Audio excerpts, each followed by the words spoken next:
Across the infinite multiverse, there's one constant, an unwavering symbol of justice. The Dark Knight, Batman. But what happens when the multiverse forces every single one of them to turn on each other? Imagine a cosmic entity with unimaginable power plucks every Batman from every reality for one single brutal contest. The prize, the survival of your home universe. The price for losing? Total, complete annihilation. They are ripped from their timelines, their cities, and their families, and thrown into a cosmic arena with no escape. Every Dark Knight, from the noblest hero to the most twisted nightmare, is now the enemy. This is the ultimate battle royale, where every Batman has to fight and only one can walk away. So who's going to be the last Dark Knight standing? The battle doesn't start with a horn or a gunshot, but with a psychic wave of dread washing over them all. The message is simple: fight or be erased. Immediately, the arena explodes into chaos. There are hundreds, maybe even thousands of Batmen crammed into this impossible landscape. But those numbers start to thin out, and they thin out fast. This is a game of absolutes, and the first to go are the ones who just aren't prepared for how lethal this game truly is. The 1966 Batman, a brilliant detective with a heart of gold and a gadget for every situation, is one of the first to be taken out. His genius is undeniable, but he comes from a brighter, more optimistic world. He tries to reason with the others to find a peaceful way out of this, even deploying a Bat Universal Translator. But he's met with a cold, hard reality he never saw coming. A more ruthless Batman, maybe from a world wrecked by war, sees his optimism not as a strength, but as a fatal weakness.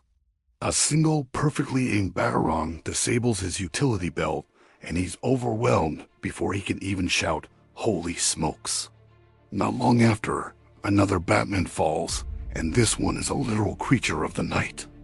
The vampire Batman from the Red Rain universe is a monster of supernatural strength and ferocity. He absolutely shreds several weaker opponents, his vampiric rage giving him a huge early advantage. But his vampiric nature is also his downfall. Dozens of other Batmen, all sharing Bruce Wayne's incredible intellect, instantly spot his weaknesses. One Batman lobs a few advanced UV emitter grenades, creating a patch of artificial sunlight.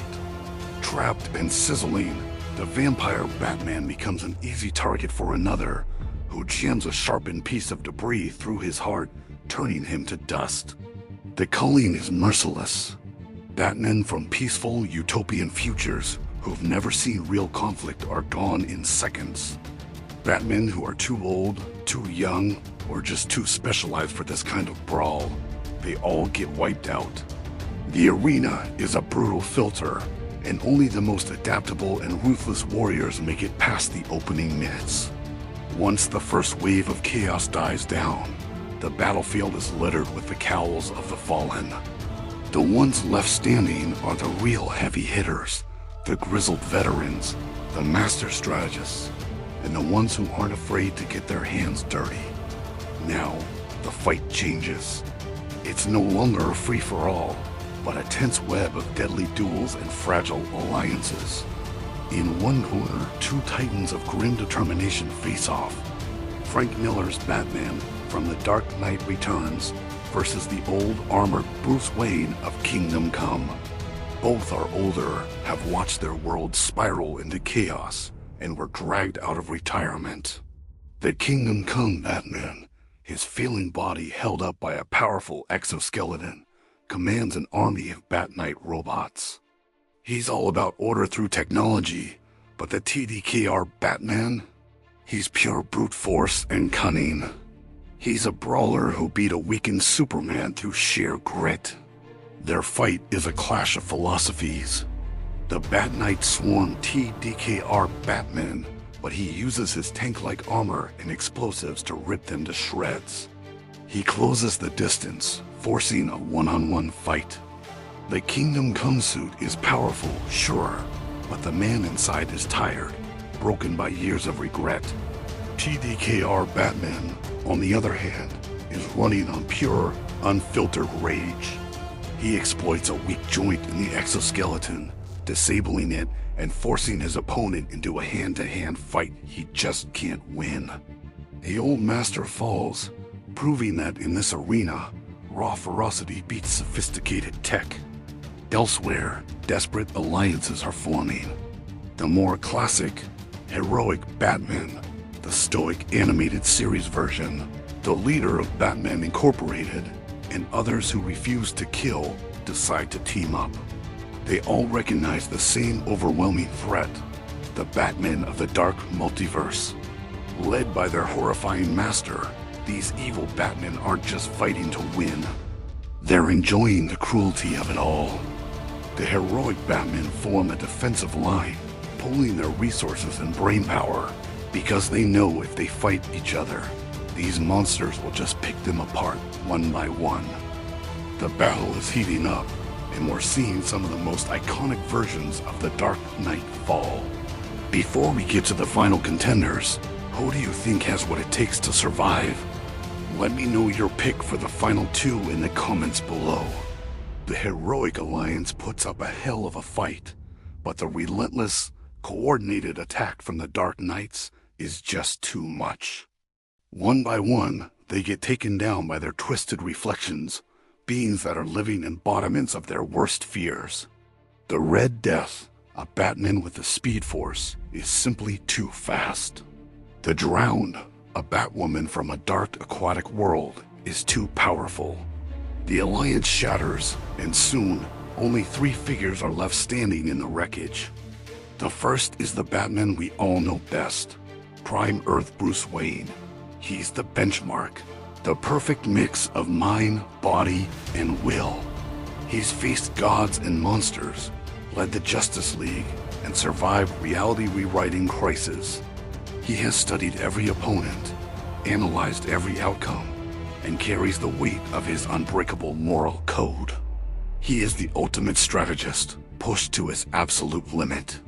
The second is Thomas Wayne, the Batman from the Flashpoint universe. Broken by his son's death, he's everything Bruce isn't. He's a killer. He uses guns with deadly skill and fights with the desperation of a man with nothing left to lose. He's older, far more brutal, and his grief is a weapon. He looks at Prime Bruce and doesn't see a son. He sees a ghost, a reminder of the life he lost, and a version of Batman he thinks is tragically naive. And the third is pure nightmare fuel, the Batman who laughs. From Earth -22 in the dark multiverse, this is a Bruce Wayne who was infected with a super strain of Joker toxin right after he finally killed his nemesis. He has all of Batman's genius and tactical skills, but it's fused with the Joker's love for absolute sadistic chaos. He feels no pain and no remorse, only the pure joy of destruction. He's already conquered his own world, murdered his heroes, and turned his own son into a cackling monster. That spiked metal visor he wears? It lets him see his opponent's deepest fears. He doesn't just fight you. He takes you apart, piece by piece, from the inside out. The final showdown is here. Thomas Wayne, seeing the abomination that is the Batman who laughs, attacks with pure fury. His guns blaze, and his assault is relentless. For a second, it looks like his raw brutality might actually be enough. But the Batman who laughs isn't just playing a physical game. He's a master of psychological warfare. He doesn't just dodge the bullets. He dances between them, his horrifying laugh echoing across the arena. He whispers taunts to Thomas, twisting the memory of his dead son, turning his grief into an anchor that drags him down. He uses Thomas's pain to drive him into a sloppy, unfocused rage. And a distracted fighter is a dead fighter. With one sickeningly precise move, the Batman who laughs uses a batarang made of dark metal and takes the Flashpoint Batman out of the fight for good. Now only 2 are left. Prime Batman versus his ultimate dark reflection. This is a battle that has raged across the comics in stories like Dark Knights, Metal, and Death Metal. Bruce knows he can't out-brutalize this thing. He has to outthink him. He uses every gadget, every martial art, every last drop of his strategic genius. He anticipates, he counters, he adapts. But the Batman who laughs is the Batman who always has a plan for the plan. He is a Batman with no rules. In any other fight, Prime Batman's refusal to kill is his greatest strength. It's the moral line that makes him a hero. But here, in this final battle for survival, it becomes his one and only liability. The cosmic being running this show didn't ask for a hero. It demanded a survivor.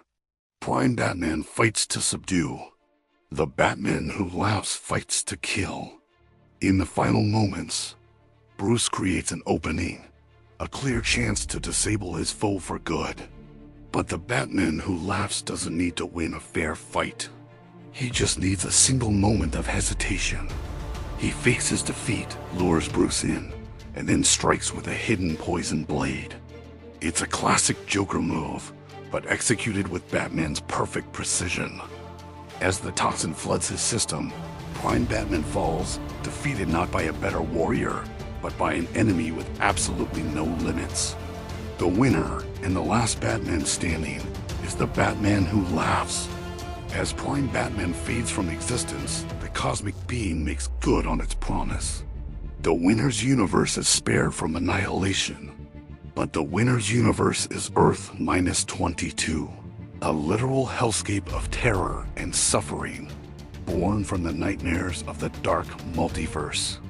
There's no heroic victory here, no triumphant celebration. The cost of survival was the validation of the multiverse's greatest monster. The game was rigged from the very beginning, designed not to find the best Batman, but the most ruthless one. The ultimate Dark Knight won, and his dark, laughing reality is the sole, horrifying prize. What did you think of our outcome? Would Prime Batman find a way to win, or is the unrestrained evil of the Batman who laughs simply too much to overcome? Let us know in the comments, and don't forget to subscribe for more epic comic book showdowns.